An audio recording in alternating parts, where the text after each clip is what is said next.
Welcome to The Explainer. Today, we're diving into something pretty wild, a fascinating piece of history that is literally shaping our world right this very second. We're going to unpack how a dense, honestly kind of archaic piece of 19th century maritime legislation, the Indian Bills of Lading Act of 1856, still dictates trillions of dollars in global cargo today. It's just a brilliant example of how ancient legal mechanics form the invisible plumbing of our entire modern supply chain. And that brings us to a really incredible question. How does a single piece of paper control the open seas? Just think about it for a second.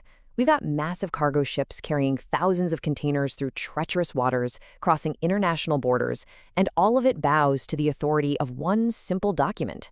How did this document get so much power? And why does global commerce completely depend on it? Well, here is our roadmap for today. We'll start off with the ultimate shipping document, then look at the phantom cargo problem, explore the 1856 legal revolution, break down the four functions of the bill, and finally, wrap things up by examining some lingering legal loopholes.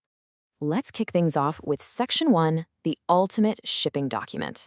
So, in the world of maritime law, a contract of affreightment, which is really just a fancy way of saying a contract to transport goods by sea, is typically contained in a charter party or, much more importantly for our story, evidenced by the ultimate shipping document itself, the Bill of Lading. Now, back in the day, there was a massive early hurdle in shipping law called privity of contract. Basically, rights and duties between two parties couldn't just be handed off to some random third party. Because of this, before 1856, if you transferred a bill of lading to a buyer, it merely transferred the title or the ownership of the cargo. It entirely failed to transfer the actual legal rights or the liabilities under the carriage contract to that new buyer. So if your goods arrived completely damaged, the buyer holding the title was legally stranded with no way to sue the carrier. Moving right along to Section 2, the phantom cargo problem. You see, privity of contract wasn't the only vulnerability here. There was this crazy historical loophole that made shipping incredibly risky and, frankly, highly vulnerable to scams. To understand this, look at the landmark 1851 case Grant versus Norway. In this wildly dramatic case, a ship's master signed a bill of lading for 12 bales of highly valuable silk. The only problem? Those 12 bales had never actually been loaded onto the ship. They were phantom cargo. When the person holding the bill tried to sue for non-delivery, the court essentially said, well, the master had no authority to sign for unshipped goods. Because of that common law ruling, the ship owner completely escaped liability. Imagine paying an absolute fortune for a legal document that turned out to be completely worthless because the goods never existed in the first place. No way, right? All right, Section 3, the 1856 legal revolution. The shipping industry was in desperate need of a fix, and the Indian Bills of Lading Act of 1856 was drafted explicitly to close up these disastrous vulnerabilities and basically save maritime trade. Remember how under the old common law, transferring the bill meant transferring title only? Well, under Section 1 of the new 1856 Act, when a consignee receives the property, all the rights to sue and all the liabilities vest in them too, exactly as if they had made the original contract themselves. It was a total game changer. The legal rights and liabilities finally transferred right alongside the piece of paper. But the act was smart. It looked out for sellers too. Section 2 maintains this incredible power called your right of stoppage in transit 2 if you're an unpaid seller. Let's say your goods get shipped on a vessel, but the purchase price remains unpaid by the buyer. The original seller actually has the power to hit the brakes. They can legally stop the goods mid-journey and prevent them from being passed to the buyer, just as long as those goods are still in transit. And then there's Section 3, which took a sledgehammer directly to that phantom cargo problem we talked about earlier. It completely overruled that harsh judgment from Grant versus Norway. Now, if a buyer holds a signed bill of lading for valuable consideration, it acts as absolutely conclusive evidence that the goods were shipped. The master or whoever signed it cannot just shrug and claim the goods were never loaded. If you signed it, you are on the hook, protecting the honest buyer. Okay, on to Section 4, four functions of the bill. Today, the Bill of Lading doesn't just sit in some dusty legal archive. It actively operates with four unique superpowers out on the open seas. We can distill its modern everyday powers down to four distinct functions. It acts as evidence of the carriage contract, a receipt for the goods, a document of title, and a quasi-negotiable instrument.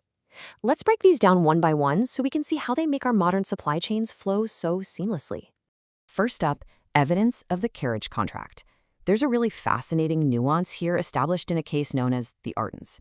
The bill is actually a post-shipment document. It's legally considered just evidence of a contract, not necessarily the entire contract itself. That means if a shipper was given a prior oral promise about the carriage, they are entitled to show that the oral promise was the real contract. And get this, that oral promise can actually contradict the written bill of lading. It's an absolutely wild quirk of contract law. The second function is the bill serving as a receipt for goods. Courts systematically break this down into 3 categories. First, it's a receipt for leading marks, defined by the case Parsons v. New Zealand Shipping Company. Second, it's a receipt for quantity, established in landmark cases like Smith v. Bedouin Steam Navigation. And third, it's a receipt for the order and conditions of the goods, perfectly illustrated by the famous case of the Peter der Grosse. Put it all together, and these legal precedents assure the buyer exactly what is in the box, how much is in the box, and that the box isn't broken. Function number 3 is what gives the bill its immense power. It operates as a document of title. Physical possession of the original bill of lading is legally identical to possessing the goods themselves. As established in cases like Suzy Haitong Bank, carriers are legally bound to deliver the cargo only against the production of this original document. Handing over this piece of paper is literally handing over the keys to a fortune in cargo. And finally, the fourth superpower. It acts as a quasi-negotiable instrument. You can think of this as the grease in the gears of global trade. The true power of the bill of lading depends entirely on how smoothly it transfers all those crucial rights and liabilities to the consignee. And remember, that is exactly what the 1856 Act was designed to do. Overcome the super stiff common law so that trade could flow as freely and easily as handing a document from one merchant to another. Which brings us to our final section, Part 5, Lingering Legal Loopholes. Look, as much as it completely revolutionized maritime trade, this 19th century legislation definitely still maintains some serious blind spots. Section 1 actually has some very specific defects. For starters, the law completely fails to achieve its objective when a vessel is carrying bulk or unascertained cargo, meaning goods that haven't been specifically separated or identified yet. Second, the transfer of rights only happens if the property actually passes by reason of consignment or endorsement, which is a really strict legal trigger. And third, as established in the case Sewell v. Burdick, this section totally fails to protect bankers who simply take the bill of lading as security for a loan. They just don't get that same seamless transfer of rights. So here's a provocative thought to leave you with. If trillions of dollars in global trade rely heavily on a deeply flawed piece of law written back in 1856, just how secure is your cargo? The Indian Bills of Lading Act was a massive, revolutionary step forward, transforming a simple piece of paper into the absolute engine of global commerce. But, as we've seen today, the legal mechanics hidden right beneath the surface of our supply chains are incredibly complex, constantly evolving, and sometimes remarkably fragile. I hope this explainer has illuminated the immense power of this tiny shipping document and leaves you eager to explore even more of the hidden legal forces shaping our modern world. Thanks so much for joining us, and keep learning.